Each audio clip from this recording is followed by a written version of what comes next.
Salut, c'est l'arithmétique, j'espère que tu vas bien. On va décrypter l'interview de Ronaldo, le dernier interview de Ronaldo, qui a fait pas mal jaser. Il y a plein de sujets, Ronaldo aborde plein de sujets divers et variés, mais il y a un sujet qui a porté à polémique et il y a plein de médias tels que l'équipe et plein de trucs.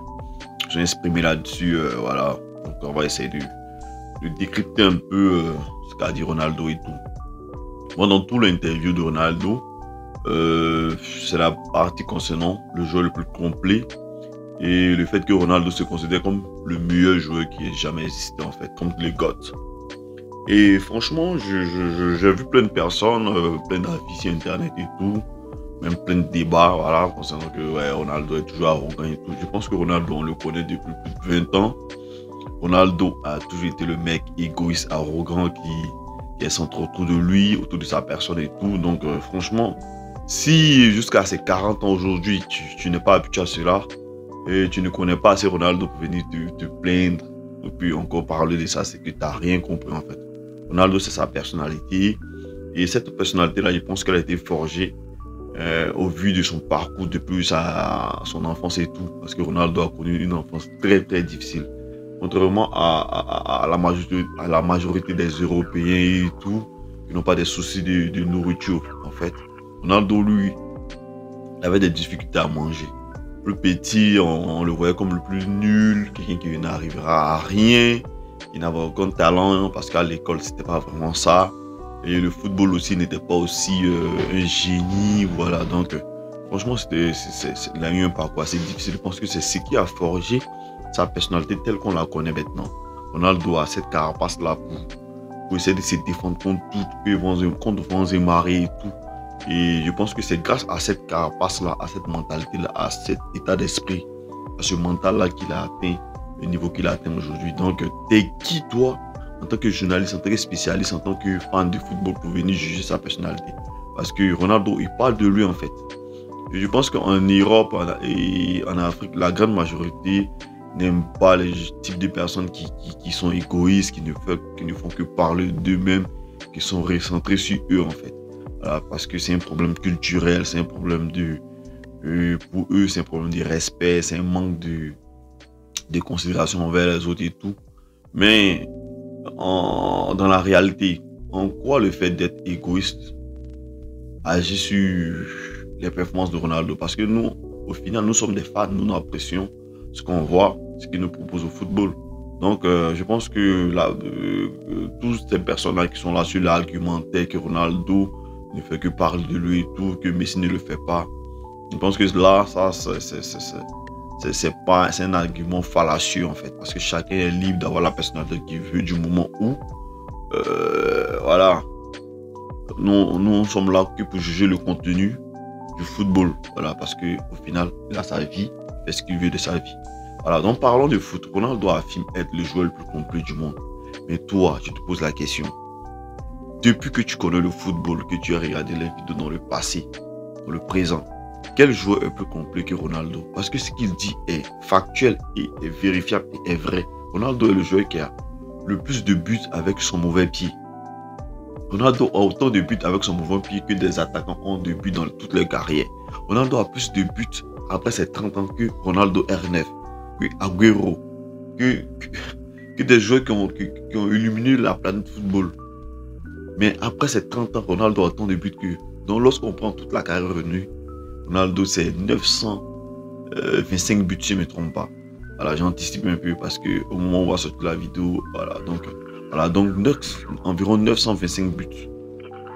Il a autant de buts de la tête que du pied gauche, que des coups francs, que des pénaltys. C'est-à-dire Ronaldo marque dans tout type de position. Il est fort aussi bien avec son pied gauche que son pied droit. Il est rapide, il a un bon power shoot, il est excellent en coup franc. Je pense que Messi est le meilleur buteur en coup franc. Ronaldo a 1 ou 2 buts de Messi. Donc Ronaldo est top 3 dans tous les domaines du football. Tous les domaines offensifs en fait. Voilà. Que ce soit dans la vitesse, dans la frappe, dans la finition, dans le jeu de tête, dans le jeu de haut but, sur le côté en tant qu'ailier, dribbleur, créateur de danger et tout. Donc franchement, je pense que à ce niveau-là, il n'y a aucun joueur qui remplit toutes les cases, qui coche toutes les cases, tel que Ronaldo sur le plan d'un jeu divers et varié. Donc sur ce plan-là, je pense qu'il n'y a pas de débat. Peut-être c'est la manière de dire qui peut choquer, qui peut vexer et tout, mais qui est plus complet que Ronaldo? Parce que Ronaldo, du début de sa carrière jusqu'à la fin de sa carrière, il a toujours été performant. Même là, à 40 ans, les gens critiquent, non, le championnat saoudien est assez faible. Mais il y a Sadio Mané, il y a Firmino qui n'arrive pas à marquer un but. Il y a Benzema qui sont là, qui n'arrivent pas à enchaîner les buts. Qui sont des joueurs qui ont été aussi ballon d'or parce que ce championnat n'est pas aussi facile, comme on le dit. Il n'y a pas de championnat facile en fait. Voilà. Que ce soit en MLS, que ce soit partout, même si c'est un niveau qui est assez faible. Je pense que ce sont des hommes, ce sont des footballeurs professionnels qui jouent aussi. Même si ce n'est pas au top niveau, mais il ne faudrait pas négliger, banaliser les choses. Ronaldo, c'est le joueur le plus complet du football. Maintenant, est-ce à dire qu'il est le GOAT? Je pense que cette vidéo-là aura lieu lorsqu'il aura terminé sa carrière et on en reparlera parce que je pense que Messi a une nette avance, voilà, avec la Coupe du Monde et tout. Mais Ronaldo vient d'un pays qui n'avait jamais remporté un trophée national depuis toute son histoire en fait. C'est Ronaldo qui leur donne les deux premiers titres majeurs en équipe nationale. C'est Ronaldo qui, je veux dire, même si le Portugal est un pays historique sur le plan de l'exploration et tout, mais dans le monde du football, le Portugal n'est pas un pays du football. Même s'ils ont un des grands joueurs, le Portugal n'est pas un pays coté dans le monde du football. C'est Ronaldo qui place le Portugal dans un pays qui compte vraiment dans le monde du football. C'est pas parce qu'aujourd'hui on connaît tous le Portugal, on sait que c'est une nation qui compte dans le monde du football qu'on pensera que dans l'histoire du Portugal, c'était un pays qui comptait dans le monde du football. Non, c'est pas le cas. Contrairement à l'Argentine, contrairement à la France, contrairement à d'autres pays. C'est pas si vous voyez un peu. Donc il y a des joueurs comme ça qui n'ont pas bénéficié véritablement de leur nation. Voilà, qui ont eu des nations entre guillemets faciles, qui leur permettront facilement de remporter des titres et tout, même si l'Angleterre c'est un pays qui compte dans le monde du football mais qui n'ont pas vraiment un bon pédigré. Donc je pense qu'il y a plein de facteurs qui sont là comme ça et que nous devons prendre en considération avant de juger qui est le GOAT, qui n'est pas le GOAT, parce que voilà, le football il évolue, les définitions de GOAT changent et franchement je pense qu'on doit respecter Ronaldo. C'est l'arithmétique, on ensemble tous.